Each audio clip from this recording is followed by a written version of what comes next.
The morning mist clung to the jagged shoulders of the bloody gate, like a final reluctant veil. Reluctant because dawn was not yet certain.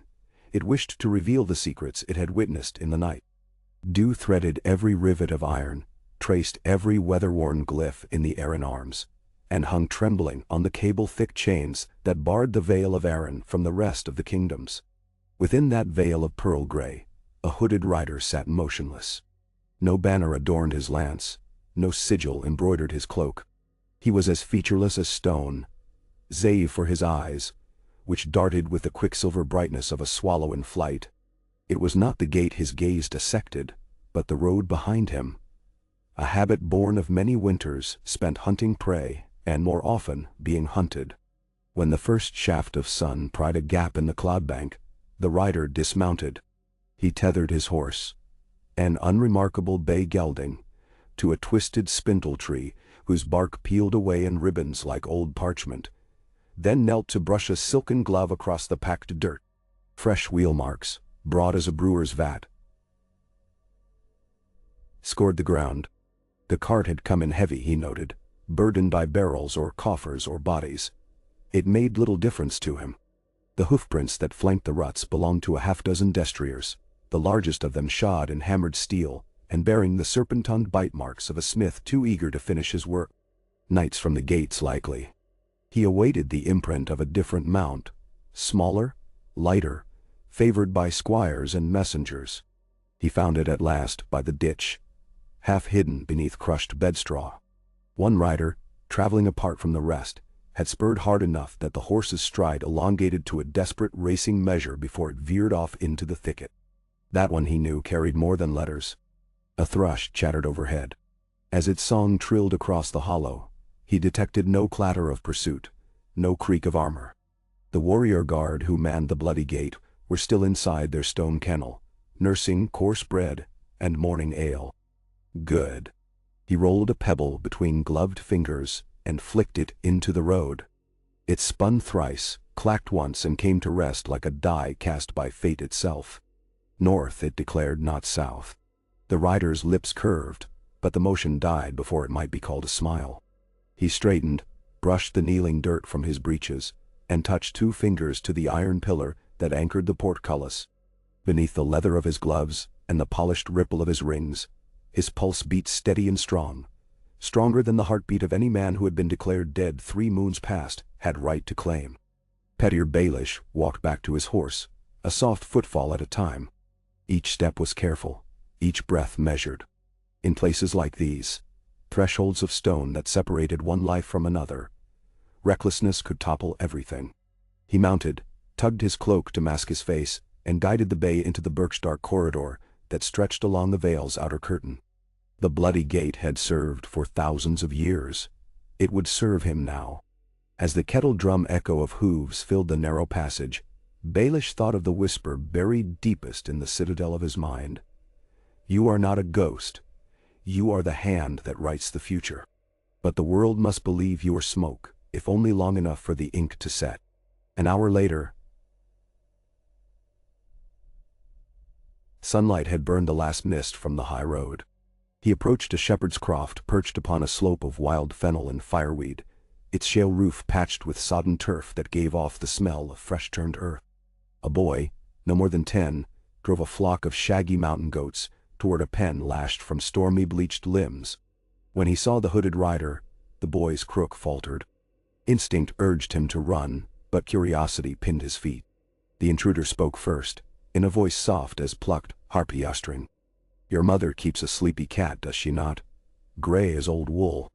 The boy's jaw fell. How did you? Baelish dismounted and pressed a silver stag into the child's palm. Tell her Pettier sends his regards. The goats bleated protest as the stranger vanished behind the croft. An illicit path, treacherous with scree and thorn, wound up the mountain's hip. Baelish followed it into a ravine where granite teeth jutted skyward like the ruins of some ancient, devoured cathedral. There he found what he sought, a fissure no wider than a coffin's lid. Even in full daylight it swallowed light whole. 2 swift knocks upon the stone flank echoed inside, then twice more, each pattern spaced 7 heartbeats apart. The slab creaked, revealing a slit in which 2 watchful eyes burned as cold as winter stars. "Lord Baelish," a voice rasped. "We did not expect you so early." "The early bird," Petty replied, "catches the trembling veil before it knows itself awake. Let me in." He slipped sideways through the aperture, shoulders brushing the rough stone. A torch sputtered in a wall bracket, gilding his clean-shaven face in ridges of gold and shadow. Though his hair bore a few threads of silver now, he looked younger than half the lords he had buried with flatteries and whispered promises. 3 men awaited him, all sworn swords once owned by House Royce. Men who should by rights despise him. Yet gold softened old hatreds. The eldest bowed. "The boy delivered your message. Your alchemist in Gulltown reports success. The green light burns bright and eager." "Good," said Baelish. "Eager fire is a fine servant. We will stir its appetite soon enough. But first, news of the Eyrie." "Da. The Lady Regent rides to the gates this very day. She grows bold behind her shield of bronze men." "Boldness in a child is but fancy dressed in mother's jewelry," Petyr murmured. "High Lady Sansa believes victory lies atop the giant's lance, yet earth tremors can topple even the surest peaks. We shall be the quake beneath her feet." He accepted a scroll sealed in black wax. His sigil obliterated by a smear of soot so thick a maester might take hours to scrape clean. He tucked the missive beneath his doublet and turned, cloak fanning out behind him like the wing of a silent crow. "Prepare the watchposts. No raven must pass the ridgelines tonight." High on those ridgelines, beyond the grasp of mortal coils, the Eyrie gleamed like frost-faced moonstone. Wind coiled along its 1,000 balconies, plucked at the banners that bore the ski-blue falcon of Arryn, and carried their silken sighs around buttresses carved with laughing maidens and stoic warriors. Beneath those banners, Sansa Stark, now Lady Regent of the Vale, stood at the Moondoor's threshold. She wore a gown the color of new-fallen snow, trimmed with feathers so pale they might have been torn from winter itself. In the hush before dawn, she pressed gloved fingers to the iron lever that could open the floor beneath an enemy's feet and cast them screaming into the thin, icy air. She did not, today, intend to use it. Yet nothing in the Eyrie was ever merely ceremonial. Each arch, each slender filigreed rail, each unlit brazier rehoused a purpose beyond its beauty. Maester Coleman's footsteps shuffled across tiles behind her. "My lady," he murmured. "The bannermen assemble in the High Hall. Lord John Royce leads them, and Sir Lyn Corbray at his flank." "Sir Lyn," she repeated, tasting the words for hidden poisons. Corbray had once wielded Lady Forlorn like a lash across her stepfather's throat. That blade thirsted. Its wielder thirsted more. "See, that wine flows freely to Sir Lyn. Claret from the arbor. He prefers it spiced with nutmeg. Remind the servitors." Coleman nodded. "And Lord Royce?" "He drinks trust," she said. "Fetch him the accounts from Gulltown. Let him gorge himself on numbers. Then Monsieur well." The maester bowed again and slipped away. Sansa closed the moon door and latched it with a click so delicate it might have been the snap of a spider's thread. She then walked the length of the High Hall's marble spine until its stained-glass windows painted her dress with kaleidoscopic blues and scarlets. Alone, she allowed her shoulders to sag, just enough to feel the bruise of exhaustion.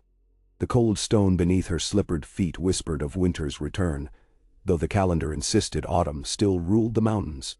When she breathed, her exhale clouded. "He is dead," she reminded herself. "Killed at Winterfell when Arya, her sister, her wolf-blood kin,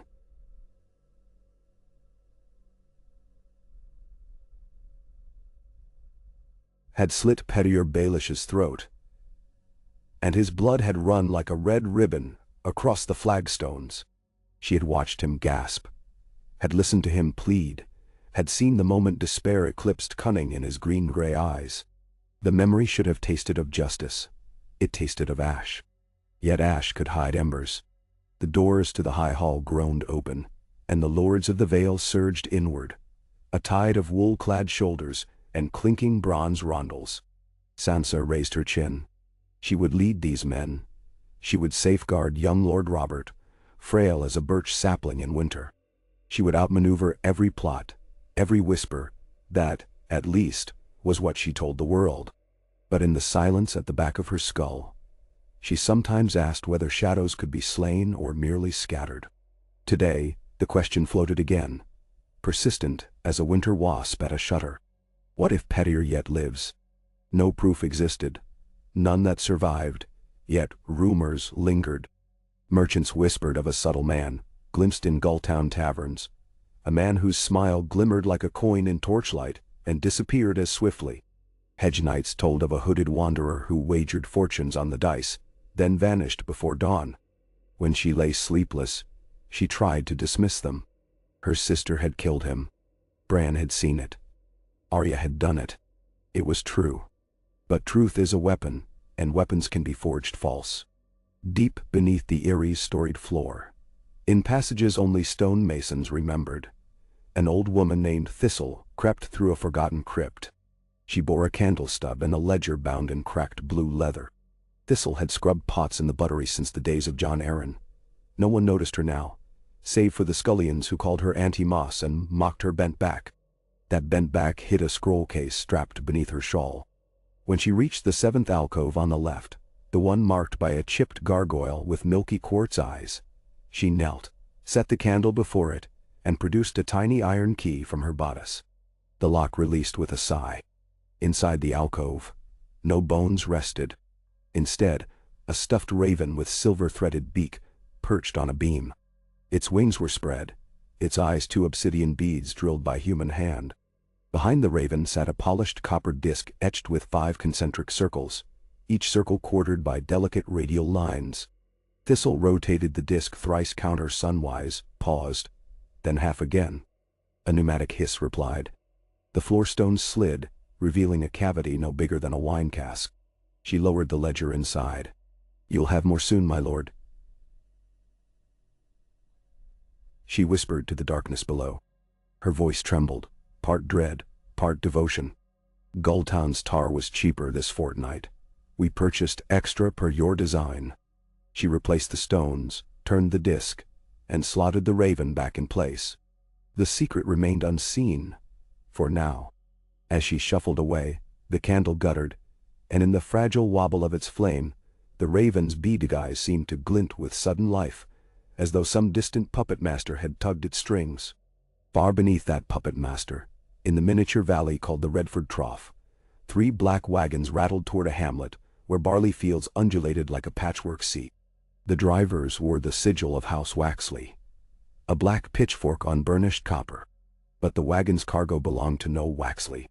Beneath burlap and straw, 200 flasks of wildfire sloshed in iron-bound racks, bound for a hidden depot carved into the belly of a disused silver mine. The mules balked at a sudden stench, acrid, metallic. A driver leapt down, cursing at the stubborn beasts, and noticed the road ahead littered with limp goat carcasses. Their throats gaped open, blackened by rot. Flies swarmed in jubilant circles. 7 hells, the man said, flicking one from his beard.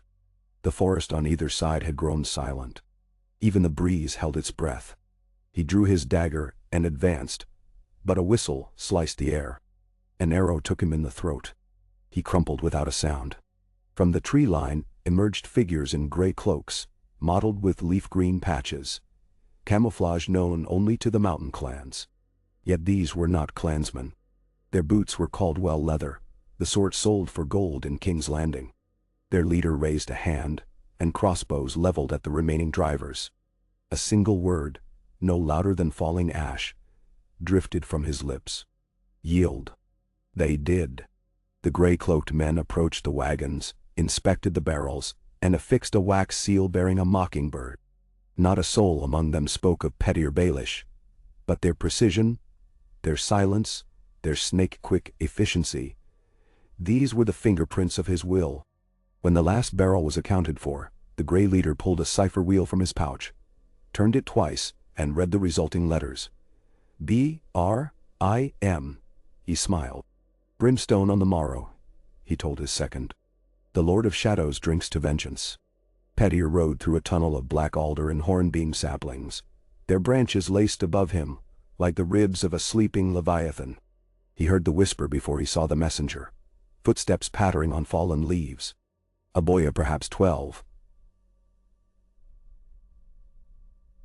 Spry-toothed and freckled, burst onto the trail clutching a jute sack. He recognized the sigil stitched to the lad's jerkin. A 3-feather quill, sigil of Baelish's agents in the fingers. The boy thrust the sack toward him. From Lady Lara, he wheezed. Inside nestled a sheaf of parchments, each stamped with Gulltown's mercantile seal. One sheet bore a different mark, a crimson sparrow perched on a black harp string. Pettier's brows climbed. That sigil, long lost, belonged to the Silent Chorus, a guild of assassins rumored extinct. Yet here it sat, bold as treason. He rewarded the boy with a copper groat.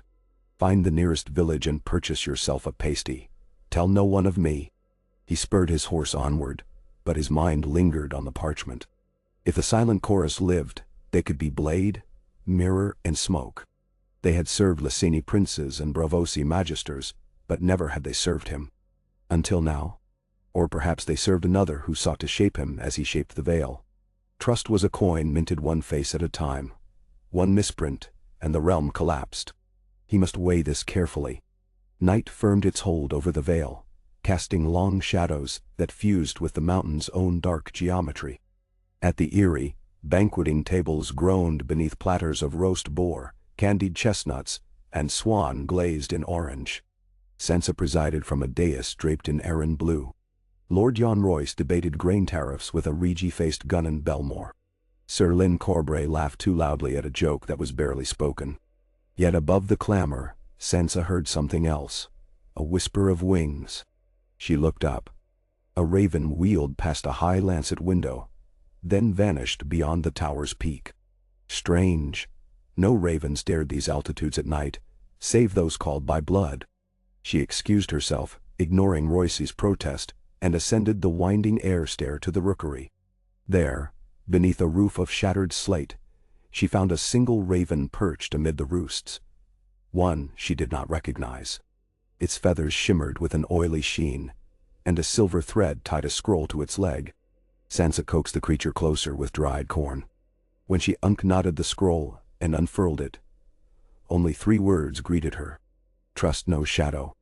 Her pulse quavered. The pen strokes curved like serpents, each letter barbed. No signature, no seal. Yet a faint perfume clung to the parchment. Lilac, memory's flower. She remembered a cloak clasp worn by Lord Pettier. A silver mockingbird set in lilac enamel. Coincidence? Or design? Word silhouettes flitted across her gaze. He lives. But if he lived, why warn her? Unless the warning itself was a trap. A low cough startled her. Coleman appeared, lantern in hand. Forgive me, my lady. The moon rises high. The lords grow restless. So too do ravens. She said, sliding the scroll into her sleeve. Tell Lord Royce I will return soon. Coleman hesitated. A message from Sir Vance at the gates. Riders sighted near Stone's Throat. Refugees, they claim, but none bear papers. Men sour. Refugees. She tasted the word. Refugees someday became rebels. Send a patrol. Be sure Sir Corbray leads it. She closed her eyes as the maester departed. The wind rattled the rookery's broken slate, a sound like distant applause. Whether the raven's message foretold doom or deliverance, she could not yet say. The game had begun anew, pieces regset on boards visible and unseen. And somewhere beyond reach of torchlight, Pettier Baelish smiled. Dawn 3 days hence painted the narrow sea a bruised violet as Selena, a Liceni spice trader's daughter, guided her sleek caravel into Gulltown's harbor. She had once befriended a man called Lamprey, who smelled of old ink and older betrayal. He was there at the quay, draped in a cloak too fine for his station, waving a silk kerchief. He boarded the vessel, kissed Selena's hand, and slipped 2 coins into her palm. Bravosi moons, minted in secret. She frowned. Bravos does not pay debts owed by lies. Where is my father? Lamprey only gestured to the aft cabin. There. Selena discovered a crate nailed shut and sealed with crimson wax bearing the sparrow sigil. Inside lay two lifeless forms, a Lyseni spice lord and his favorite concubine. A third space between them remained empty, shaped for a child not yet slain. Selena screamed, but Lamprey clamped a hand over her mouth. Silence sails swifter than sorrow, he hissed. Your father gambled against a lord who never loses. The debt passes to blood.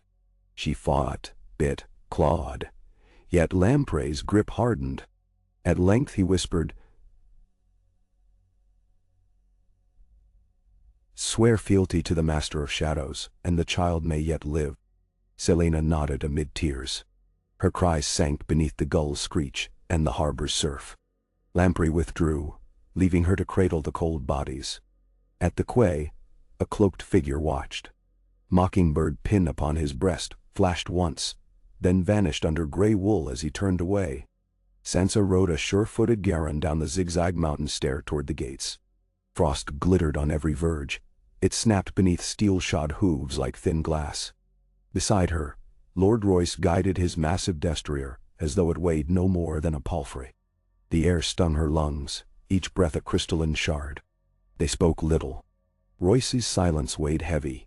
He had challenged her authority that morning, citing the old Arryn statutes that barred women from campaigning beyond the Eyrie walls. She had countered, deftly, with clause after clause, proving that as regent, she could ride where she pleased. Yet words did not melt stubborn iron. He accompanied her not out of trust, but scrutiny. Midday found them at the gates, where Sir Vance's patrol awaited. 20 men in mail hauberks parted ranks. Sir Lyn Corbray knelt, sword belt loose. "My lady," he said, eyes bright with some inner jest, "the refugees proved remarkable. We captured 3 sellswords in the livery of House Waxley. Their wagons held this." He beckoned, and 2 squires rolled forth a barrel bound in iron. The bung leaked an emerald liquid. Wildfire. Royce swore. Who dares traffic the alchemist's madness in these mountains? Sansa stepped forward, inhaling the chemical tang. Her eyes stung. "Remove it to the cinder vaults. Post triple guard." Corbray's grin widened. "Your poise does honor to your house. Most ladies shrink from dragon's breath." "I have seen real dragons breathe," she replied coolly. "This is mere imitation." Corbray bowed. Yet when he rose, a shadow flickered across his expression. Not fear, but anticipation. She filed it away. Night reached down early in the heights. Sansa took lodging in the commander's tower overlooking the pass. She sat before a brazier, the wildfire barrel far below encircled by torches whose flames danced as though eager to court catastrophe. She considered sending Raven to King Bran, yet an instinct stayed her hand. If Petyr were alive, he had allies in unexpected places. Every feathered courier might change sides mid-flight. She needed a cipher only she and Arya knew. As she pondered, a tap at the shutter startled her. She drew her dirk. The window creaked, and a folded slip of parchment skittered onto the sill. No seal, no ribbon. Only one stark phrase etched in ink dark as midnight tea. "The mountain's heart beats amber." She unfolded it further. A second line revealed itself. "Strike before it shatters." Her breath caught. Somewhere beyond that window, a shape retreated into the snow, too swift to mark. She moved to call the guard, but paused. A trap? Or chance to seize the unseen foe? She chose patience. The brazier cast red filigrees over stone walls. She turned the slip in her fingers until amber letters seemed to glow beneath black. The ink shimmered. Hidden message, revealed by heat. She edged it closer to the coals. Words blossomed like bruises. "Moondoor, midnight, come alone." Her heart hammered. Fate now offered her corridor or cliff. Alone meant alone. She sheathed her dirk, doused the brazier, and watched darkness swallow the room. Midnight's hush draped the Eyrie. Torches guttered in the wind, their smoke curling like the last prayers of executed men. Sansa wrapped herself in a sable cloak and ascended unseen staircases known only to septons and stonemasons. The moon door chamber loomed. Starlight filtered through latticed glass, painting the floor in patches of lunar silver. The aperture itself remained shut. "Close the door behind you," a voice murmured. She froze. The speaker stepped from shadow. A hood concealed his face, but no mask could hide that timbre. Soft, sly, capable of caressing and killing with equal ease. She choked. "Pettier. Cutter." He lowered the hood. Same sable hair, touches of gray. Same fine mouth, curved in half-smile. Only his eyes had changed. Beneath their cunning flickered a trace of caution, as though death had licked him and found him wanting. "You're dead." Her words tremored. "So I am," he conceded, "to those poor souls who lack imagination." "How?" She backed against a pillar. No guards near, none within a shout. Either courage or madness anchored her feet. "A question for another dawn," he said. "Tonight, listen. The Eyrie lies in peril beyond pitiful plots of bronze-clad lords. Forces coalesce. A tide you cannot stem alone." She laughed, brittle. "You speak of tides, yet you set them in motion. Wildfire in Waxley wagons? A gilded Lyseni corpse? Spare me." Pain flashed behind his eyes. "Some fires I sparked, yes. Others ignite without my hand. You have 3 enemies, those you know, those you don't, and those you refuse to believe. I came to help you see all 3. "Man." She circled him, like wolf gauging viper. "Help? Why, Pettier?" His smile thinned. "Because I have not finished with this world. And because I loved you once, still do perhaps in ways fire cannot swallow. You will rule the North yet. I will rule the Vale. Allies, Sansa, not pawns." Her laugh subsided, leaving a brittle echo. "You think I'd ally with the man who sold me to Ramsay Bolton?" A flicker of regret crossed his features. "Real or crafted. I regret many bargains. But regret does not unmake them, only forges new ones. I offer you the Vale's armies, the gates, the gold of Gulltown. In return, you ensure my continued non-existence, officially." "And if I refuse?" He gestured to the moon door. "Then open it. Cast me out anew. Let the mountains eat my bones. But know the shadow that swallows me today will swallow you tomorrow." Sansa's hand brushed the lever, but her gaze never left him. Silence stretched until the wind itself seemed to quiet, eavesdropping. Far below, a thunder echoed. Perhaps avalanche, perhaps cannonade. The mountain's heart beats amber. "Well," Pettier whispered. She released the lever. "For now," she said. "The shadow stays." Pettier's grin unfurled, slow as dawn. Somewhere, a clock ticked. 5, 6, 7 beats. Night breathed. Their alliance, if such a thing could be named, was born in that breath, forged from jagged trust and tempered by mutual dread. It was brittle. It was dangerous. And it was alive. Beyond those peaks, fireflies of torchlight crawled the walls of an ancient silver mine. Inside, the barrels of wildfire sat stacked like dragon eggs. A cloaked man set a fuse, whispered a prayer to nameless gods, and vanished. When the fuse burned to its end, the earth itself groaned. Green fire erupted, swallowing stone, timber, and perhaps the very bones of the mountain. The sky bloomed an emerald sunrise long before dawn. In the glow of that inferno, 2 silhouettes watched from a distant ridge. One tall, one slight. Neither spoke. As the flames licked the heavens, the tall figure placed a hand on the smaller's shoulder. A gesture of ownership or comfort. It was unclear.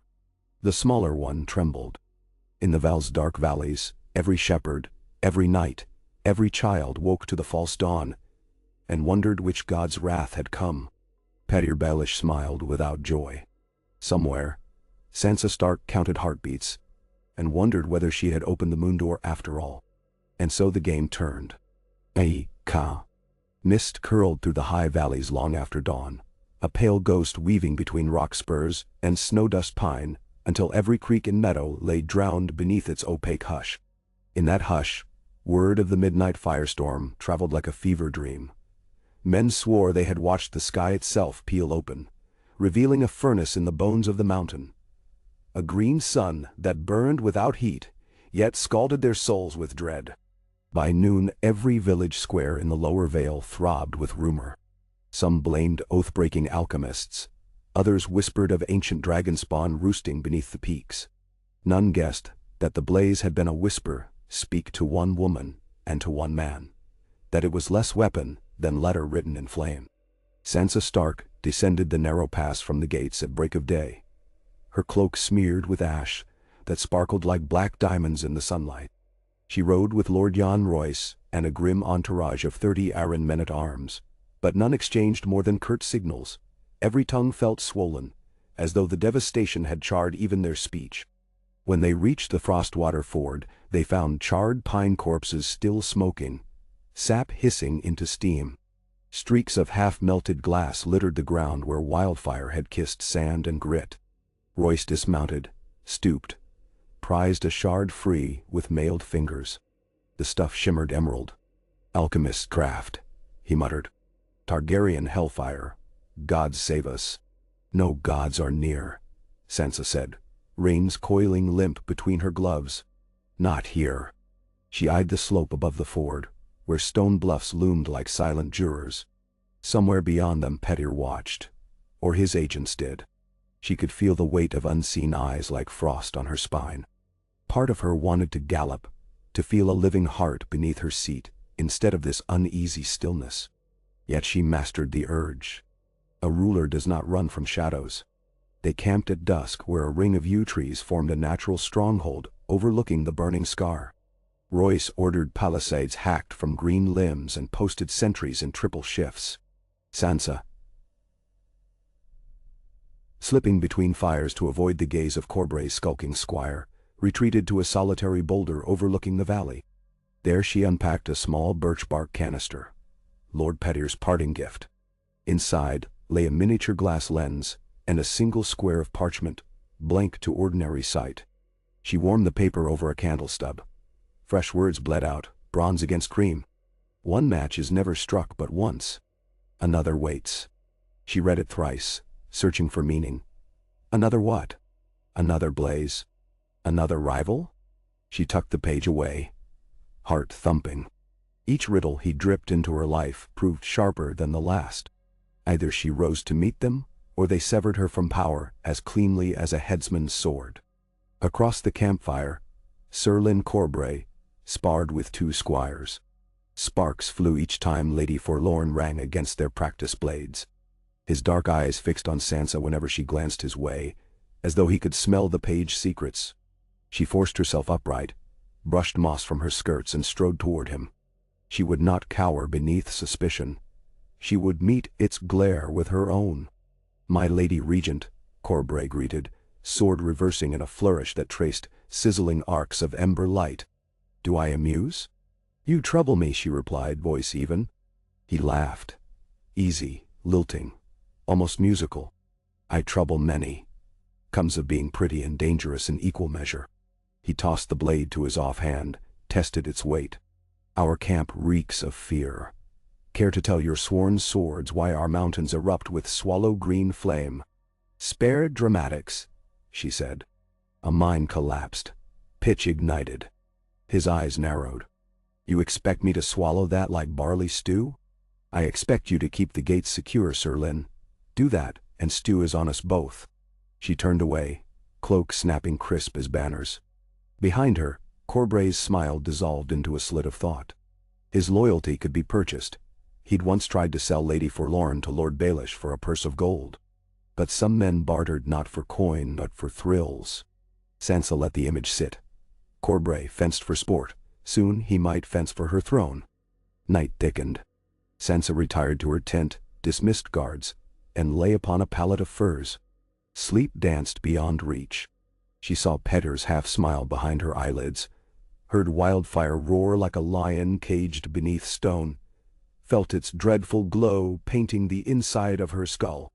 Finally she rose, wrapped herself, slipped into the forest. Moonlight scattered through bramble arches. She reached a tarn glassed over by early ice and knelt at its edge, the chill nipping her cheeks. Moon and woman stared at each other upon the water's black mirror. For a breath she let her mind drift to Winterfell's godswood, to a scarlet-leaf heart tree older than empires, to the soft hush of snow on wolf fur. Am I still Sansa Stark? She wondered. Or had Pettyr remade her while she watched? Whispered illusions threading through her heart, until she could no longer name the girl she had been. A ripple warped the reflection. Someone stood behind her. She rose slowly. A hooded figure emerged between pines, broad-shouldered, helmless. She glimpsed bronze lamellar, Royce's style, yet no crest. The man knelt, lifted his hood. Not Royce. A youth maybe 17. Face raw with windburn, eyes feral as a falcon chick. "Forgive me, lady," he rasped. "I swore I would not speak, but silence kills more than blades." "Speak then." She kept distance, right hand brushing her dirt. He pulled a wooden sigil from his jerkin, a mockingbird, wings half-folded. "They call me Wren. Lord Baelish sent me, past tense. I serve no one now. Listen, the silent chorus hunts him. The assassins. Ay, they have infiltrated House Corbray's ranks." He swallowed. "Sir Lynn's squire. They cut out his tongue, replaced him with a twin. The double weights." Sansa's blood cooled. "Weights for what?" "For Pettyr's head. Failing that, yours." "Then thou shall." She moved nearer, voice low. "Why warn me?" The youth exhaled frost. "Because we all serve something. I served gold. Gold turned to poison. A green demon swallowed my brothers in the mine. I thought coin would spare us. It would not." Tears glimmered. "Tell Baelish the quarry reclaims its debt." Before she could question, he pressed 2 fingers to his lips, then to her brow, an odd benediction, and fled into night, footfalls hushed as snowfall. She stood there long minutes, trembling not from chill but revelation. The wildfire blast had devoured Pettyr's own men. Why? A mistake? Or message? One match is never struck, but once. Another waits. The mine had been the match. The next flicker might aim at her. She returned to camp. Dawn would break soon, but until then. Shadows reigned. She found Sir Lynn asleep, sword across knees, squires dicing in the corner. She seized 1 cube of bone, rolled it on the table. A single pip stared up. 1. Her pulse drummed. Coins clattered. The squires stared. She left without word. Pettyr Baelish lounged upon a velvet chaise in a rock-cut chamber 10 miles east of the Frostwater Scar. Cavern walls shimmered with quartz veins. Candles shone amber light that coaxed the stone to life. Before him, 2 agents kneeled. Lamprey and a silent chorus envoy draped in dove-gray silk, a sheer mask veiling her features, save eyes blacker than obsidian. "You let the girl sniff your treachery," Pettyr chided Lamprey, voice mild yet brittle. "The Lyseni wench is broken," Lamprey protested. She threatened to report the crates. "Aye." Pettyr raised a finger. "We do not break, we bend. Fracture is unseemly." He pivoted to the veiled woman. "Madame Rocher, your guild promised a clean ledger. Instead, wildfire nearly unmade half my board. Ain. Explain." "Bend an hour." Her voice whispered like spider silk. "The match was not lit by us. The alchemists misgauged the slurry. Instability grows with distance from the citadel. They warned you. I heed all warnings." He sipped arbor white. "But you will heed mine. I require the borrower's ledger from Gulltown Ironbank transactions, unedited. Deliver within 3 days or forfeit the remaining half of your fee." The woman inclined her head. "We do not fail twice." She glided away. Pettyr's gaze lingered. He admired professionals. When Lamprey rose to slink after her, Pettyr clicked his tongue. "Stay." Lamprey froze. "You will ride to Ironoax." Solicit Lady Widman's garrison. Promise tariffs on Gulltown grain underwritten by my new charter. She adores coin more than propriety. Do not return without 60 spears. Lamprey bowed, sweat beading. At once, my lord. After he departed, Petty reclined deeper into the chaise, the velvet snap whispering beneath his ringed fingers. He toyed with a small cube of bone, one pip carved on each face. Symbol of chance. Of farce. He flicked it onto a side table. It clattered, spun, landed blank. He had carved the pips away the night Sansa pardoned him.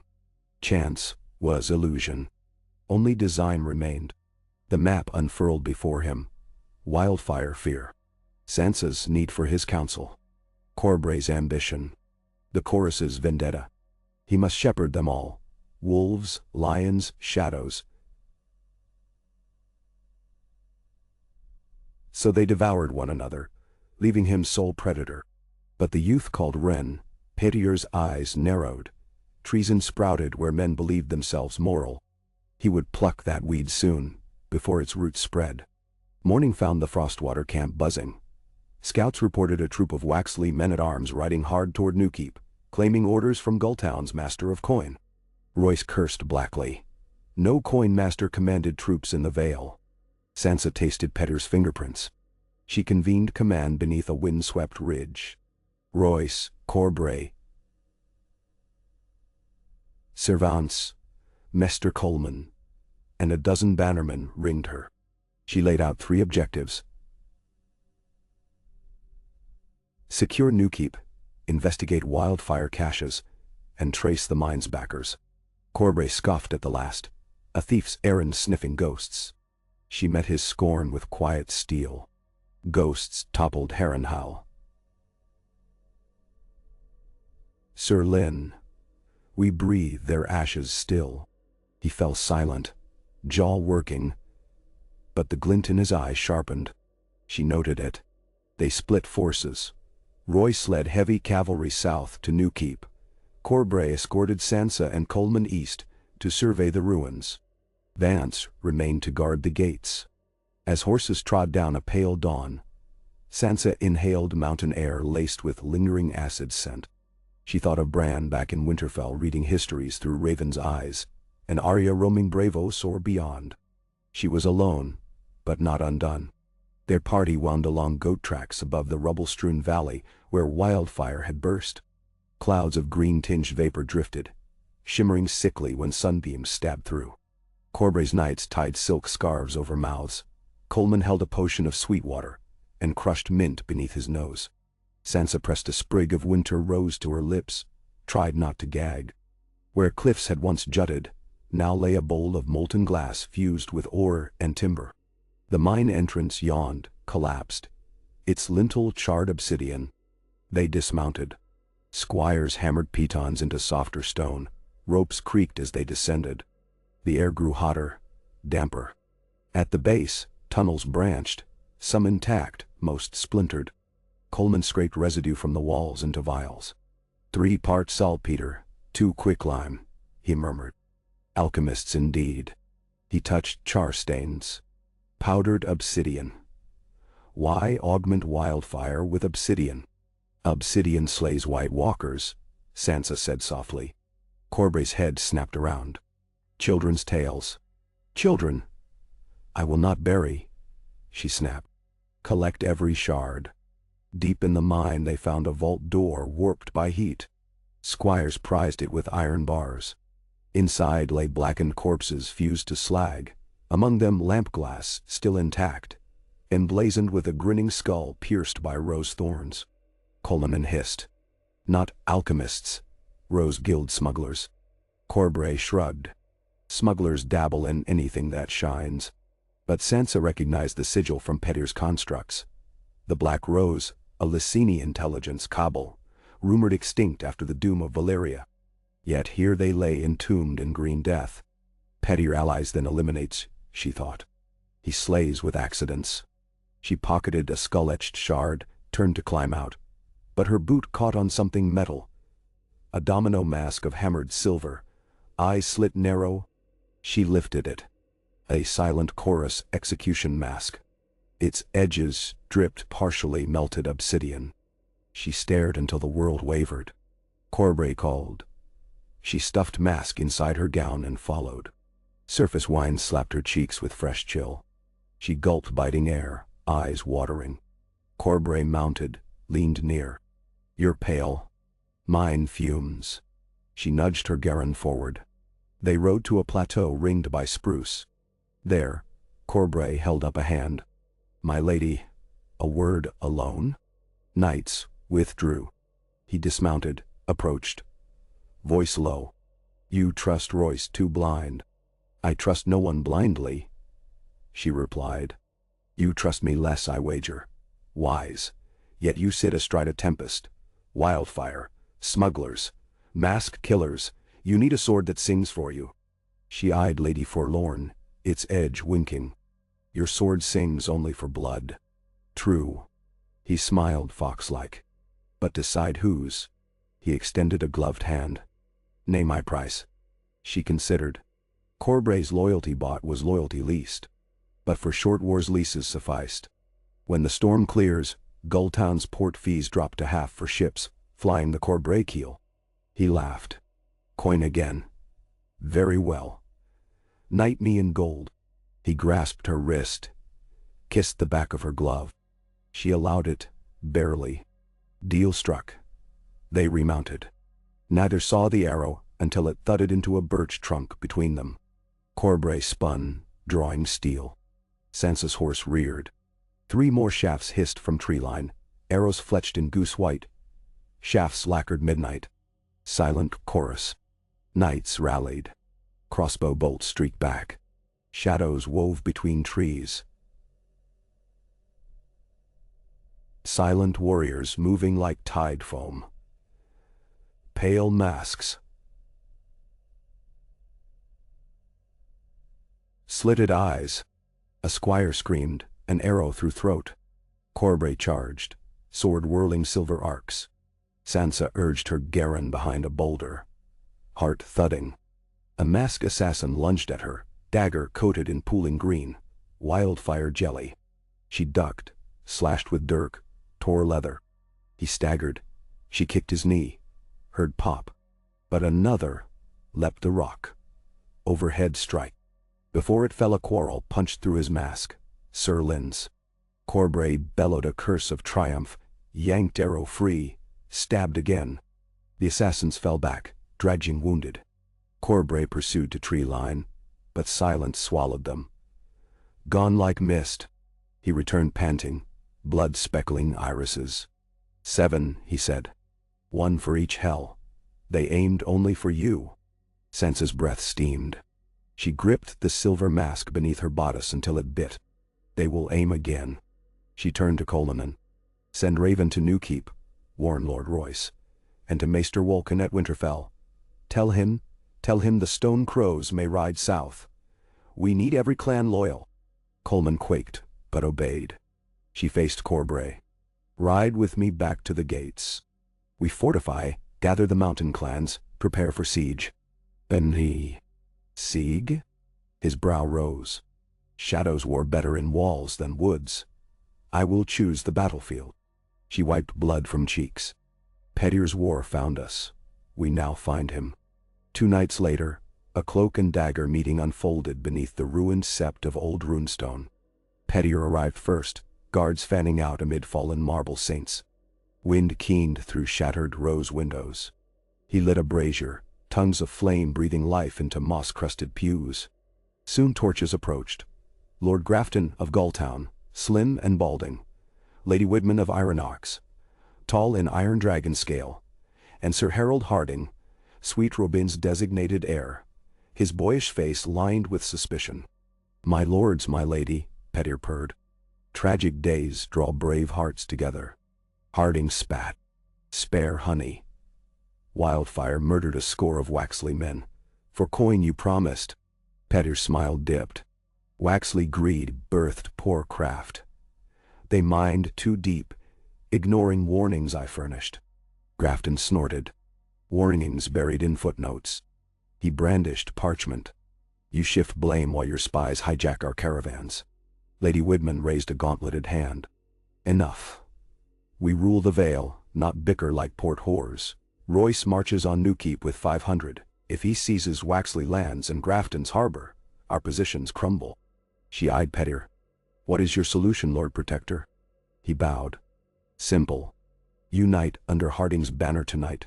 Dow. Proclaim Robert Arryn unfit. Seize a regency before Royce returns. I gift my Gulltown charter, plus half of Baelish granaries. Ironoax supplies spears. Grafton sails blockade. We topple Sansa with quill, not sword. Nendawine. Harding stroked jaw. Dot. And Sweet Robin. Petty shrugged. The boy grows frailer daily. A gentle death will free him from suffering. Gasps. Widman's eyes flared. Petyr spread hands. Suffer not the innocent. Grafton chuckled. Cruel. Convenient.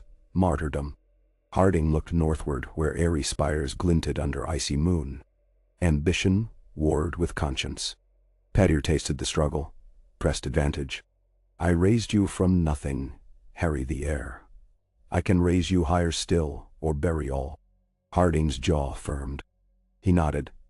Widman gave terse assent. Grafton, after studying the brazier flames as though reading omens, inclined bald head. Pact sealed. Petyr exhaled. We march at dawn. Vale will rise to new order. He extinguished brazier, plunging saints to darkness. None saw the shadow detach from colonnade. Sprint into night. Wren cloak stitched with night's watch black. He raced toward mountain passes to reach Sansa before dawn. Snow spit through morning gloom as Sansa and Corbray arrived at the gates.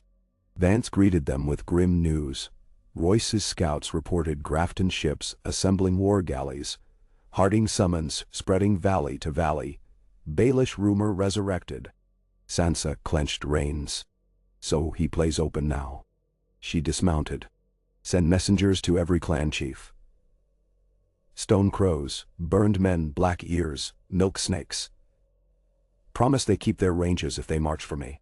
And if they refuse? Vance asked. They will not. In the hills, memory is winter. I fed them once when Jon Arryn starved them. Now they feed me. As orders flew, Corbray pulled her aside. Royce may side with Harding Dotshu. We stand alone. Nender. Not alone. She parted her cloak. Obsidian-laced shard glimmered. I hold the mountain's heart. She handed it to him. Deliver to Maester. Have him craft arrows tipped with this glass. 10 score. Corbray weighed shard, skepticism easing into admiration. Snow-clad valor, my lady. It shall be done.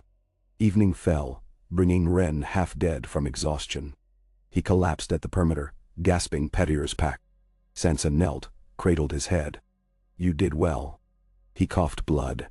Chest wound infected by arrow nick. Coleman rushed to staunch, but Wren seized Sansa's wrist. Hell fake Arryn's death by moon tea. Maester and Eyrie paid. Stop him. Sansa's throat tightened. Rest now. He closed eyes. Coleman worked, but soon his pulse faded. They buried him beneath 2 cairnstones by torchlight.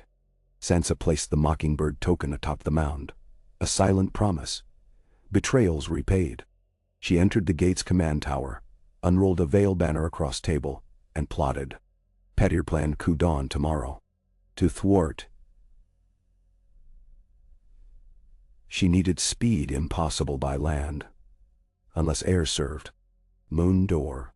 If she returned to the Eyrie by secret sky gondola, winch baskets used for munitions, she could reach Robert Arryn hours before the conspirators, whisk him to the gates. But baskets carried only one safely, and a crosswind could smash her against cliffs. Yet risk cut both ways. Petyr would not expect ascension this night. She summoned Corbray. Ready 4 of your fastest falcons. At midnight we fly. He blinked. We? I alone ascend. You distract. Fire signal torches at 3rd watch. Feign retreat west. Harding scouts will chase. Corbray paced. Too perilous. Necessity births peril, sister. Opportunity. She smiled faintly. Besides, you once said your sword sings. Tonight, let it lullabies them. Corbray bowed. An unusual depth. Respect maybe, or thrill. He left. Petir's host mustered at Dawnbrook Meadow, 2,000 foot from Ironoax, an old anchor, banners snapping. Harding rode forefront, white-winged falcon sigil over breastplate. Petir noted stormy skies. His eyes narrowed. Where's Corbray? No answer. He ordered scouts. They marched Alpine Road toward the Erie. Mid-morning, horns blared behind, Royce's heavy knights charging their rear. Petir cursed, timing askew. Grafton outriders signaled retreat to high ground. Alas, a valley funnel trapped infantry between granite walls. Royce smashed flank. Thunder of hooves echoed. Petir galloped to ridge. Surveyed chaos. Harding's standard wavered. Traitors? He scanned sky. Storm clouds swirled round Giant's Lance, peaks lost in vapor. Then he saw it, a lone basket swaying up cliff face, rope winch glinting, tiny silhouette inside, woman's cloak of snow white. Sansa. Petir's breath caught between awe and fury. She raced him still. He kicked spurs, rode for a secondary path to intercept, but Royce's wedge blocked. Lances aimed his way. He veered. Battle erupted. Bronze-armored mountain clans, lured by Sansa's promise, poured from ridges screaming war chants, stones hurtling. Ironoax's spear line buckled. Snow squall whipped, blinding. Above, the basket-crested rampart. Sansa climbed onto parapet, knees weak. Maester Simon gaped. She shoved past, dashed to Robert's chambers. Inside, the sickly boy wheezed under furs. Maester mixing draught, tot cuddle. She slapped file from his hand. It smashed. Fumes sulfuric. The man squealed. Corbray's falcon arrow protruded through window, impaling curtain. She held dirk to Maester throat. Moon tea for cough. She snarled. He sobbed. They paid me. Iron banknotes. My son. She tied him. Gagged. Dragged Robert from bed. The youth blinked, dazed. Sansa? I dreamed of flying. You shall, Robin. She hoisted him onto her back. Heart pounding. Outside corridor, airy guards under Bronzejohn's cousin blocked way. She brandished dirk. Yield to your regent. Doubt flashed. They parted. She clambered stair to grain elevator. An oaken cage on pulleys descending to lower granaries. She secured Robert, cut secondary rope catch. Cage lurched, began sliding down rail carved into rock belly. Wind screamed. She braced boy, prayed the smiths had oiled wheels. The cage hurtled out arch, into open air, suspended only by iron-studded rope. Clouds roared past. Valley yawned thousands of feet below. At mid-slope, incoming bolts snapped timber. Cage swayed, wheels grinding sparks. Sansa gripped Robin's shoulders. Rope held. Cage slammed into lower spur station, jarring to stop. Mountain clan spearmen waved. They lifted Robert. Cheering. Aaron! Sansa dismounted. Knees jelly. She scanned battle below. Royce meeting Harding head-on. Corbray's falcon banners fighting left. Petir's center crumbled. Yet his presence remained. She sensed him. Like winter. Searching every crack. Lightning flared. Thunder rolled. Snow turned battlefield to gray blur. She descended rocky zigzag toward gates. Robert cradled on stretcher. Inside stronghold, Coleman prepared infirmary. Arrows tipped obsidian stacked by hearth. Sansa kissed Robert's brow, then strode to parapet. She sighted Petir on a black courser rallying retreat. She lifted spyglass. Their eyes met across gulf of sleet. He tipped chin. A salute, a challenge yet unsolved. Then his cloak vanished into driving snow. Corbray approached. Helm dented. Harding captured. Widman fled. Petir slipped away west. He returns to shadow, she said. For now. Corbray wiped blade. Shall we hunt? She closed spyglass. A hunter stalks when prey bleeds. Tonight he bleeds. But the Vale bleeds too. She surveyed smoking hills. We mend first, hunt later. Behind them, Robert moaned. Snowflakes drifted through arrow slits, melting on stone like tears. Sansa let one rest upon her glove until it dissolved. Winter teaches patience, she murmured. Shadow fears patience. Pettier slithered through pine gloom at twilight. Half-dozen loyalists in tow. They reached an abandoned Waynwood watchtower. Inside, he slammed fist on table, scattering dice, maps. Rage licked his gut. Sansa bested him. Publicly, heroically. Royce, Corbray, clans all under her banner now. Yet hope lingered. The chorus still stalked, wildfire still hidden in secret caches. One match remains. He rolled a blank die across knuckles. Stared at flame and hearth. She thinks patience her ally, he mused. Ice may dull flame, but in its depth embers endure. He penned a scroll. To the chorus high canter. Strike the heart that feeds the Erie's wings. Gultan's windmill foundry at next full moon. Cinders fly farther than blades. Seal. Silver raven clutching obsidian rose. He handed to courier. Ride under new moon. No stops. Courier bowed. Pettier poured wine, toasted empty air. Game still on, my sweetling. He drank, savoring bitter tannin, savoring future inversions. Sansa convened council at gates. Royce, Corbray, Vance, clan chiefs, Coleman Doughty. Snow drifted through open roof. Braziers smoked. She raised silver chorus mask, set on table. Assassins, serve coin, she said. Coin buys war, we sever purse. She ordered Gulltown blockaded, Grafton stripped of lands, port sealed. Obsidian-tipped arrows issued to mountain sentries, wildfire residue stockpiled in sealed cellars. Maester Coleman brewed antidotes for poisons. Royce knelt, offered fealty anew. Corbray laughed. Swore Lady Forlorn to Stark Wolf. Clan chiefs howled acclaim. She accepted, yet inside caution thrummed. Pettier survived still. Night after council, she stood upon rampart, watching torches flicker like errant stars. Footsteps. Corbray, sword belted. Sleep eludes, he said. Dreams whisper traps. He rested arms on parapet.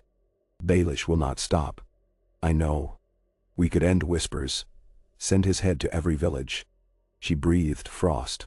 If you find him, bring him. Alive. Alive. Disbelief. To answer for crimes. Truth is armor thicker than bronze. Corbray studied her. Then nodded. As you will. He departed. She touched Mason's stone, rough beneath gloves. Father, guide me, she whispered to Snow.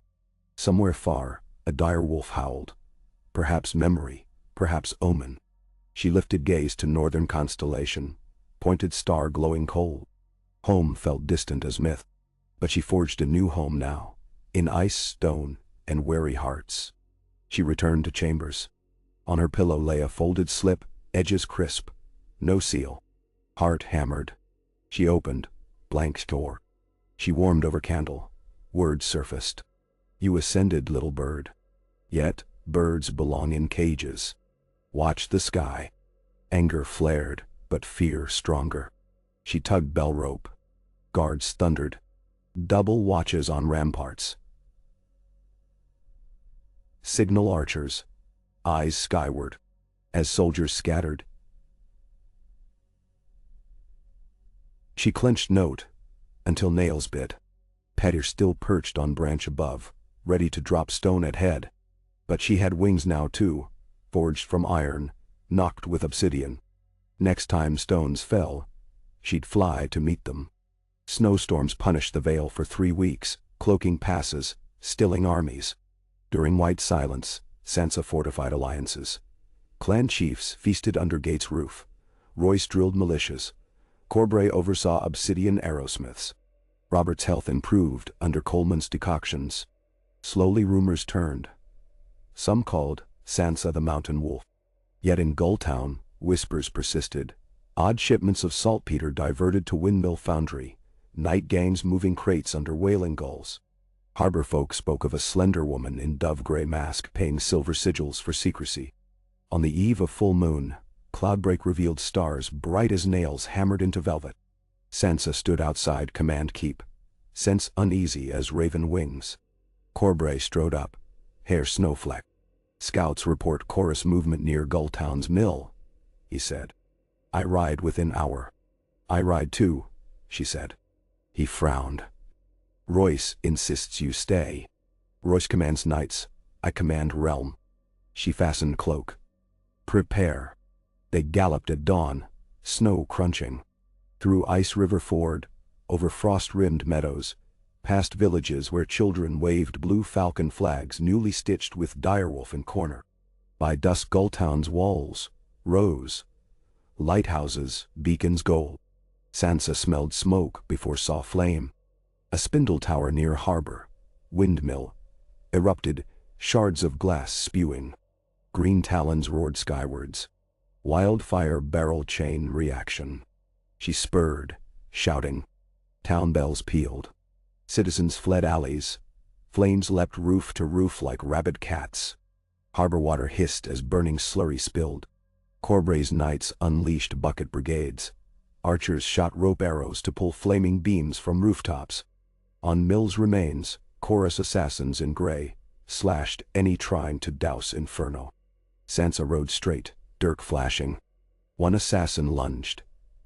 She parried, drove blade through mask eye. Corbray cut two more. Flames licked sacks of saltpeter stacked near quay warehouses. If they ignited, Gulltown doomed.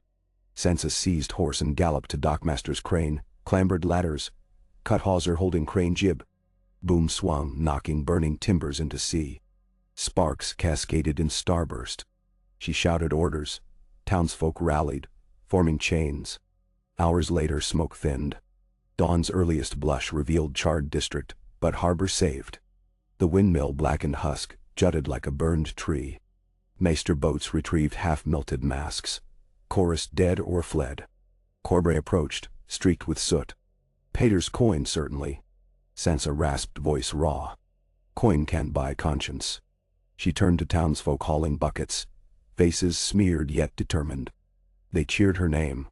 She realized, Petier's terror forged her legend faster than banners. But victory tasted ash. How many would die before Baelish fell?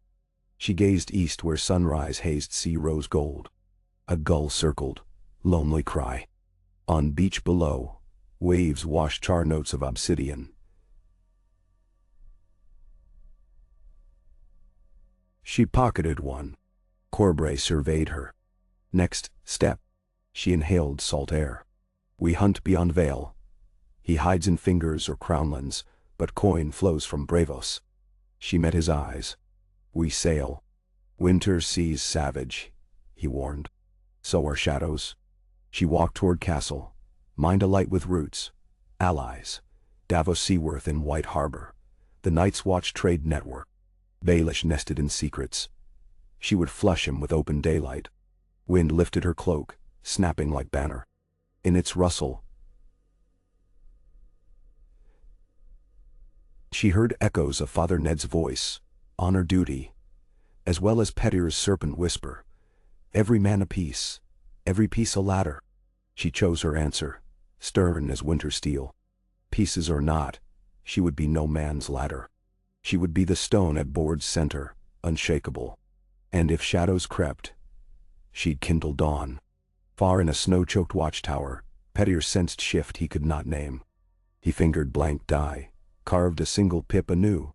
Gameboard blurred, yet his smile sharpened. For every dawn there is a longer night. He cast die. It landed on one? Not chance, promise. Okay. Footsteps clacked along the marble colonnade of the Redfort Keep, a syncopated duet of haste and caution.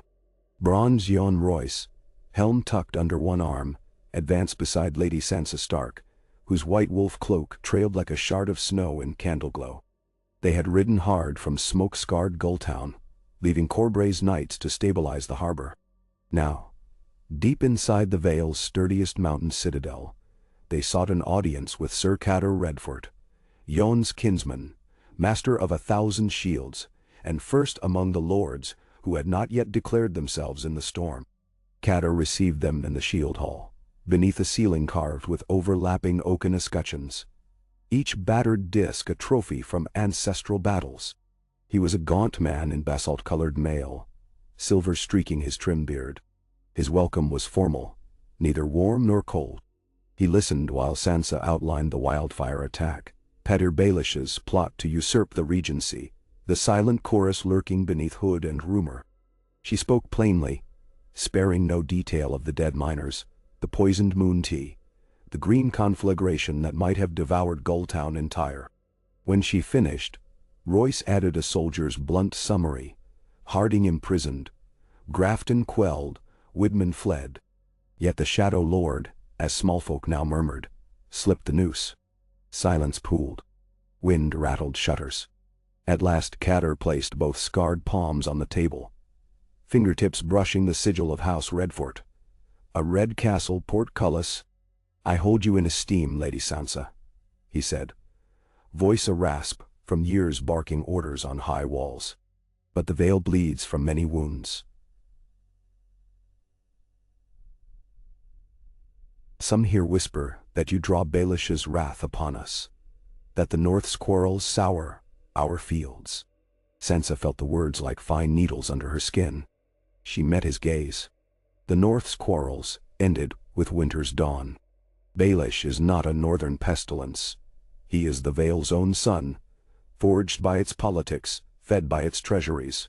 I am the leech you need to drink his poison. "Damn?" Royce grunted approvingly. Cador's brow creased, measuring. "And if I pledge my shields?" he asked. "What would you bid them?" "Guard the passes," she said without hesitation. "Close the iron road. Let no coin flow to the fingers. No messenger cross to the crownlands. Petyr feeds off movement. Lock his larders." Cador's mouth curved in the faintest of smiles. "A siege without walls. Clever. You speak like a tactician born." "Monsieur, I learned from a spider," she answered, thinking of King's Landing intrigues, of Varys and Baelish whispering in dark galleries. "Now I spin my own web." He gave slow nod. "Redfort shields are yours. I will dispatch 600 to Stone Gap by dawn." When their pact was inked, Sansa retired to a guest solar, its black-smoked hearth warming chilled bones. She had not slept more than dozes in 3 days. Royce urged her to rest. Dawn's ride to Coldwater Burn awaited. Yet sleep skittered beyond reach. Each time she closed her eyes, she saw the windmill collapse again. Green torrents leaping skyward, masked assassins darting like ghosts in the inferno. She rose, poured water, and rinsed soot from her hands until the basin clouded black. Then she unfolded the obsidian shard found on the beach. Really a sliver of volcanic glass fused with wildfire residue. She pondered its utility. Maester Coleman's ravens confirmed that arrowheads crafted from similar shards drilled deeper through plate than castle-forged steel. The mountain clans had asked for bundles. She had more forged in Redfort forges, ice-tempered in dragonfire. A wicked poetry. A soft rap on her door. She opened to find Royce's youngest squire, a shy boy named Beric Belmore. Cheeks reddened by firelight. "Begging pardon, lady. Our raven arrived from Winterfell. Marked urgent." She broke the Arryn blue ribbon, unfurled Bran's elegant script. No flourish. Only stark facts. Riverlands report Bravosian galleys, flying false Westerosi colors.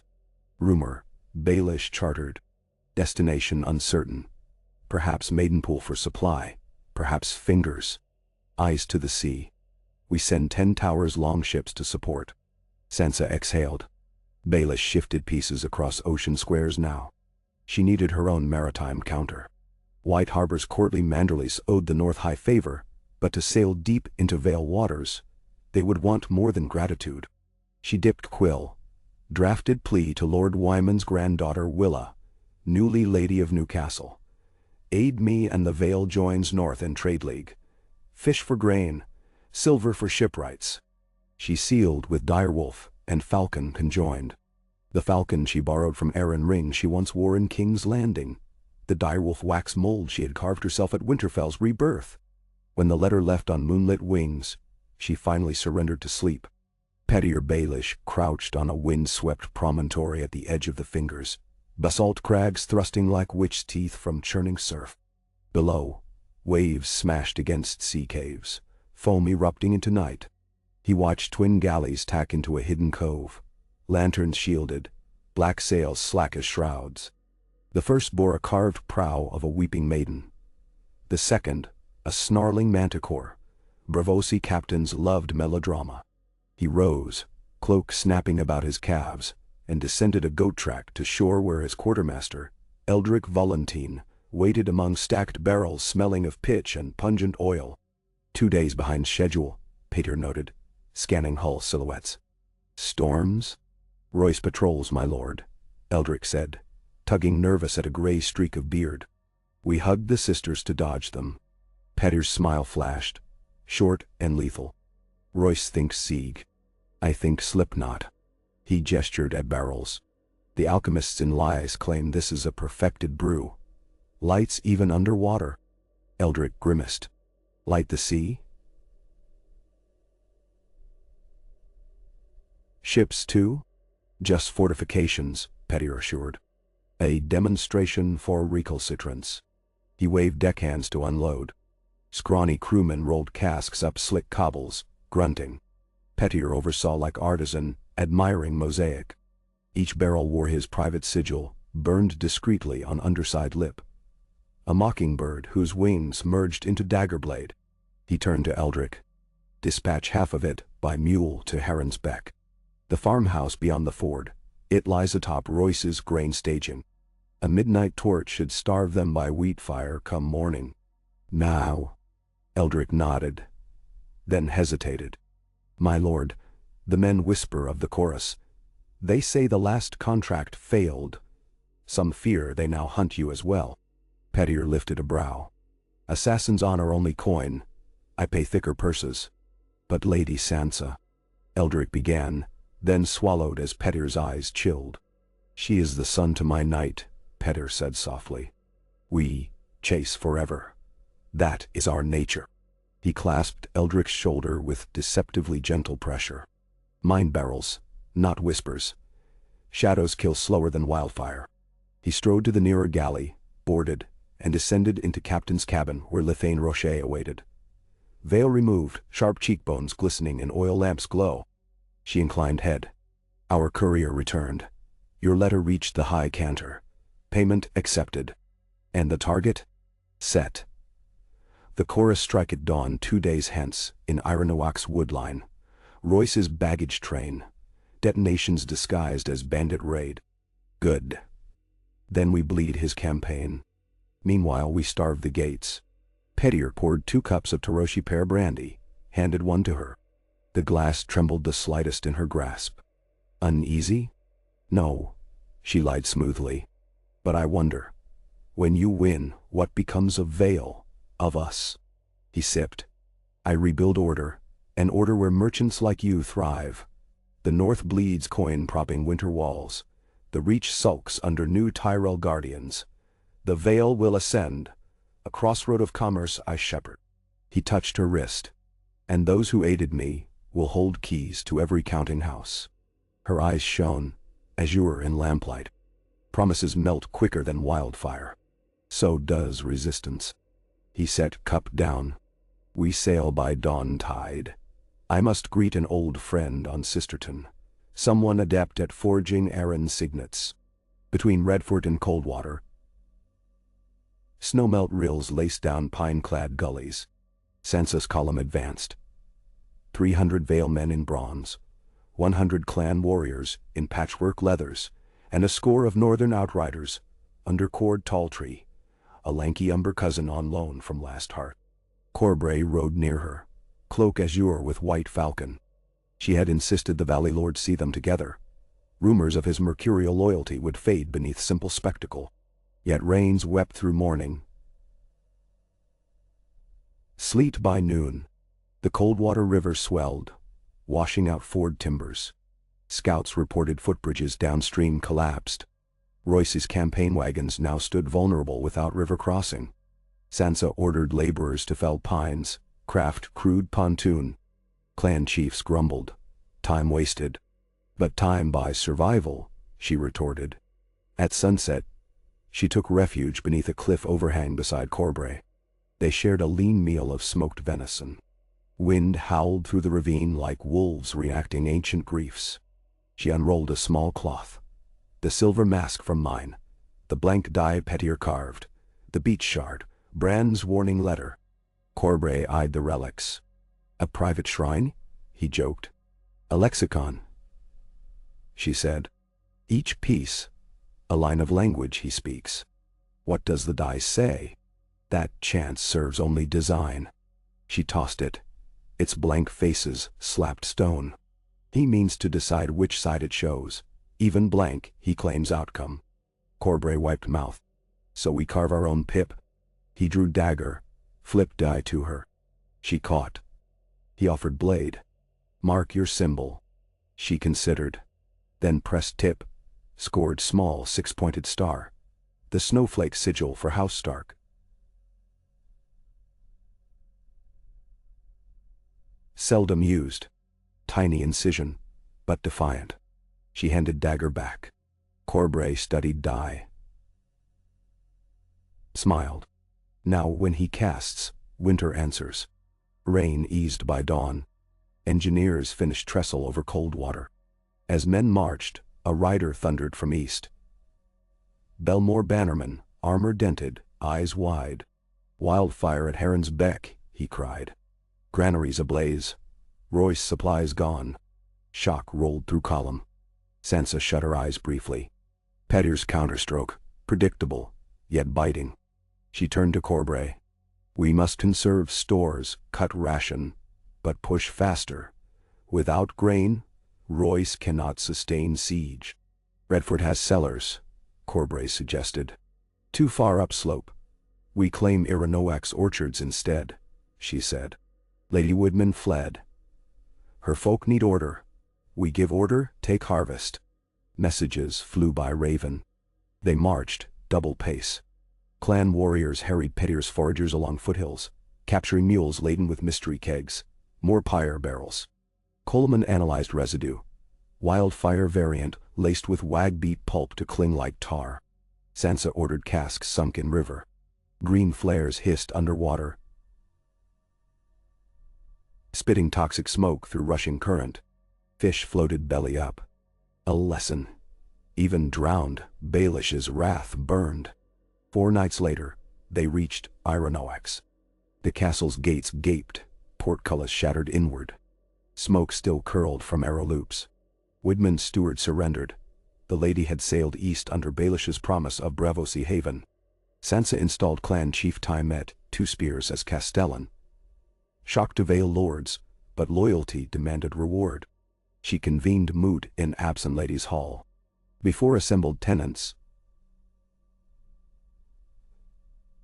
small folk and hedge knights, she proclaimed new edicts. Harvest levy halved. Ferry tolls suspended. Every orphan fed at keep expense. Financed by graft fines on trader houses. Cheers erupted. Corbray whispered, "You wage war with bread as well as steel." She replied, "Bread wins hearts. Hearts hold swords." A week of fortifying Ironowaks passed. Scouts spotted Braavosi sails skirting coast, 5, maybe 6 warships. Corbray insisted they prepare naval artillery, but the castle lacked scorpions built for such range.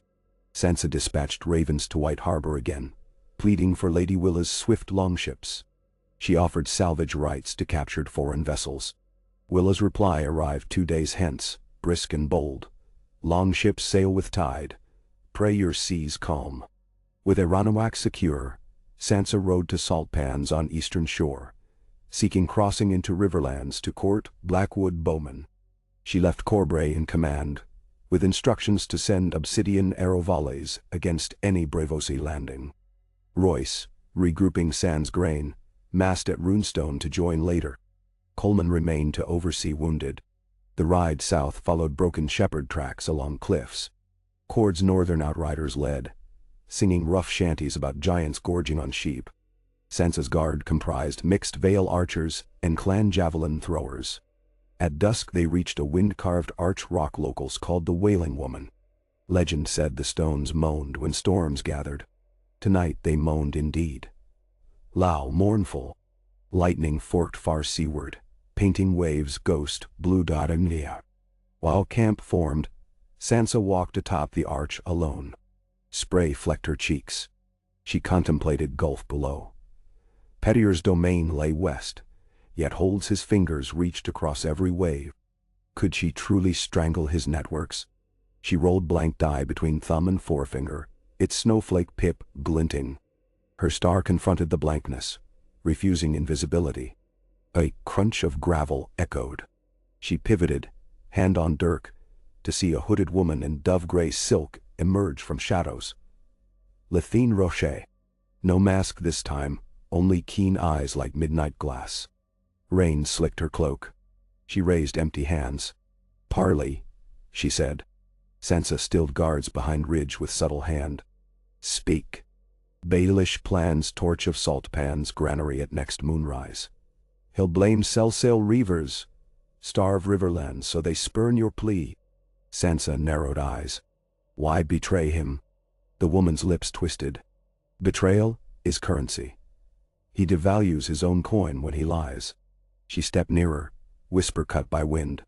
He promised Chorus monopoly on Gulltown vaults, but now he courts Lyseni Rose Guild. My guild prefers certainty. Then cease striking for him. Her eyes hardened. We hold contract. Until silver equal or higher speaks, knives remain unsheathed. She extended small scroll. Blueprint of wildfire caches near Maidenpool. Proof of future carnage. Do what you must. She retreated, vanished into swallow of night. Sansa exhaled. Guards swarmed, finding only imprint of leather soles. She unrolled blueprint. Scratch map of coastline, red circles marking caves. Coleman would confirm. For now she believed. The pattern fit Pettir's escalation. She pocketed scroll. At breakfast dawn, she shared intelligence with Cord and Vale captains. Debate raged. Ride inland to warn flints of river crossing, or double pace to salt pans to prevent fire. Sansa chose road to salt pans. Save the food before famine birthed new foes.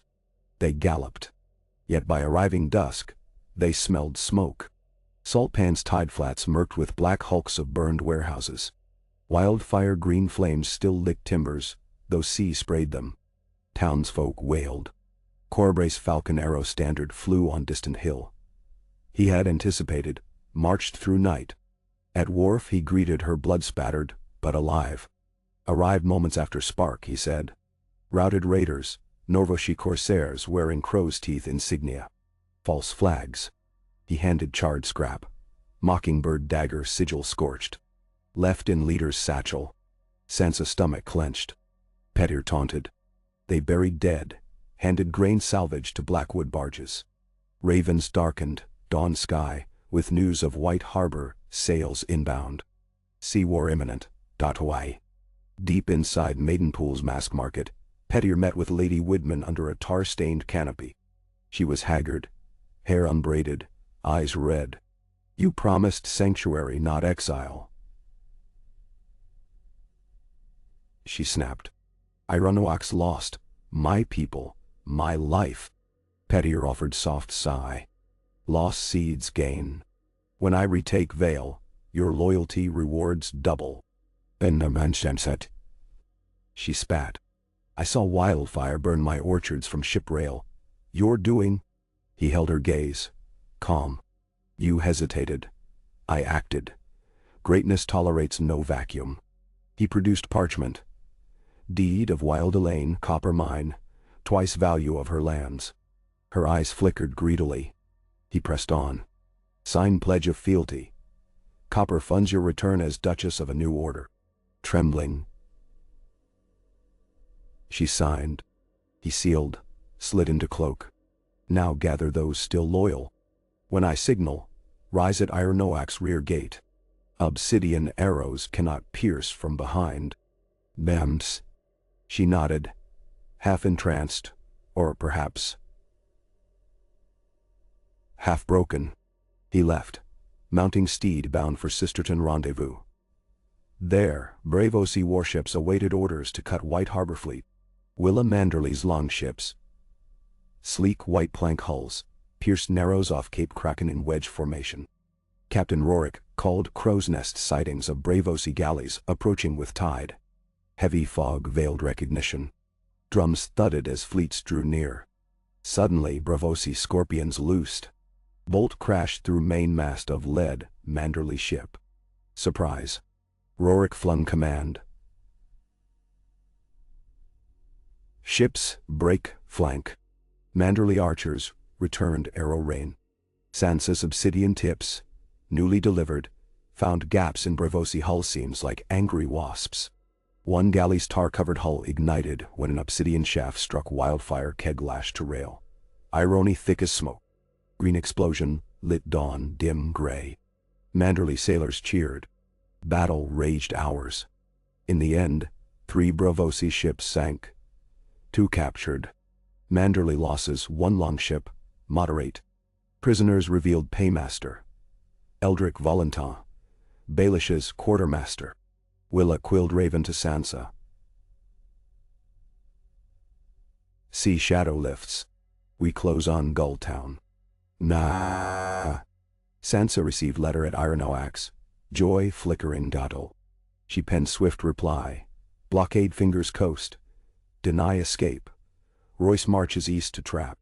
Pettier learned of defeat. Midway to Sisterton. Courier breathless delivered code. His smile barely wavered, but eyes darted. He ordered horses south to hold fast of Whitebridge, where he stashed emergency coin caches. He still had chorus blades, Widman sleepers, wildfire caches untouched. Game far from over. Night camp, wind wuthering through coastal heather. He sat by driftwood fire, turning snowflake D left by Sansa at Gulltown ruins. It'd been found near Windmill Ash, delivered by Cordunda's scout. Tiny Star Pip stared up at him like cold eye. He chuckled. Winter answers indeed, he murmured. Tossed die into flame. It hissed, blackened. But Star still glinted. He plucked it with iron tongs, pocketed. Your turn, my lady. At dawn, under pale pink sky, Sansa convened war council atop Ironoak's east tower. Royce stood in travel-stained furs, Corbray freshly mailed. Willa's raven perched near sill. Cord representing north, clan chiefs ringed outer semicircle. Sansa spoke. Baelish retreats into fingers, sea-locked. Land-locked, his allies few. Yet like cornered fox hell-lash, we end him swift. Royce suggested storming Strong Song, possible hideout. Corbray argued for stealth infiltration. Clan chiefs favored burning every fishing hamlet until he surfaced. Sansa chose composite. Willa longships land rangers to sever coves. Royce sieges Strong Song. Corbray leads elite dagger force via goat paths to Baelish's childhood tower at Pebbleton, most likely lair of secrets. She would ride with Corbray. Shock to Baelish's psyche. Royce protested. Regent cannot risk neck on skulk mission. She replied, Regent's neck risked since day one. Only predators know predator's lair. Cord grinned broad, clapped spear on floor. Plan set. Forces dispersed. Sansa spent evening writing letters to Bran, to Arya. Wherever ravens sought, to Jon Snow's far beyond wall, telling each she might soon end a chapter of northern exile. Long after torches guttered, she penned one more letter, addressed to Pettier Baelish. She sealed with silver wax, mockingbird imprint pressed by the same brooch he once fastened on her cloak. The letter contained but one line. Check. She tied it to a captured chorus raven trained only for his private roost, released into star-laden sky. A bold gamble, revealing her move, yet twisting blade of dread. She watched Bird vanish into velvet. 3 nights later, Corbray's strike band crept across Kelpslick Causeway toward Pebbleton Tower. Moonless sky, a cloak. Sansa wore padded brigandine under shadow-gray cloak, hair pinned tight. Obsidian dirk at hip, northern shortbow strung on back. Corbray huddled them among ruins of tide-bitten wall. He signaled with 2 fingers. No torches, silent kill. They advanced, feet muffled in sea moss. Tower narrow slits, glimmered faint warm orange. Candlelight. At base, ancient oak door rotted. Corbray eased it. Rusty hinge whined low. They slipped into circular hall reeking of dried herbs and sea salt. Shelves lined by scrolls, ledgers, glass jars, Baelish archives. Footsteps above, and hushed voices. Chorus sentries likely. Corbray's men ascended spiral. Sansa paused near desk where Silver Raven perch stood empty. Her letter likely delivered. On desk. Single candle burned. Beside it, blank die with star pip. Placed so she could not miss. And a note. Welcome. A shriek erupted from stairwell. Steel clanging. Corbray's voice bellowed, ambush. Chorus assassins dropped from murder holes, blades dripping green flame jelly. One lunged at Sansa. She parried with dirk, sprayed sparks. She fired arrow point blank into attacker's throat. Battle echoed stone. She sprinted upstairs toward roof. Heart thunder. On stair landing, Pettier stood, rapier drawn. Shadow long across wall. Candle behind him flickered. Little bird grown hawk, he greeted. Voice silk over steel. Your nest burns, she answered. Perhaps. He gestured to window. In harbor, wildfire kegs floated, fuses lit by his crow gunners. Tower meant as distraction. Kegs drifted toward anchored white harbor longships. She felt blood drain. He smiled sadly. Sometimes we sacrifice rooks to fell queens. She knocked arrow, but he stepped back through secret panel. She followed, emerging onto narrow balcony jutting over surf. Wind lashed, roaring. Rapier flashed. She dodged. Slashed forearm. Drew blood. He winced, but footwork nimble. You learned well, he whispered. I learned truth. She spat. You love only yourself. That is truth indeed. He feigned lunge. She blocked, but he kicked knee, almost toppling her. Edge of parapet crumbled. Below, waves hammered rocks. Inside tower, fire burst. Corbray's men overturning oil. Flames climbed staircase. Smoke curled. Pettier flake glance. Escape narrowing. He stepped onto trellis descending seaward. Began retreat. She grabbed parapet bow, drew. Arrow flew, struck his left shoulder. He staggered, but caught rope dangling to hidden cove path. Blood darkened sleeve. With grimace he slid down. Sansa traced vantage. No clear shot. She turned, sprinted back through choking smoke, shouted to Corbray, wildfire in cove. Ships at risk. He barked orders to his falcons. Flare arrows fire to warn navy. On beach, Pettier limped among rocks to skiff where Eldrick waited. Rain began, patter sizzling on wildfire kegs still afloat but nearing Manderley flagships. He coughed, pain biting. Eldrick reached to steady. Sudden horn blast from sea. Willis flagship sounded alarm, sails unfurling to pull anchor. On cliffs above, Corbray's archers loosed flaming obsidian shafts into kegs. Some burst prematurely, waves dousing. Others shattered in water, fizzled. 2 ignited, but tide carried them against cliff base. Harmless. Pettier cursed, climbed into skiff. They rowed. But north of cove, Royce's patrol galleys surged, blocking exit. Eldrick's oarsmen paled. Pettier scanned landward path. Corbray descending with troops. Sea blocked, land blocked. He inhaled salty air, tasted defeat's iron. Yet smile flickered. Not finished. He produced small brass sphere from pouch, twisted. Tick, tick. He hurled into wildfire barrel, in skiff bow.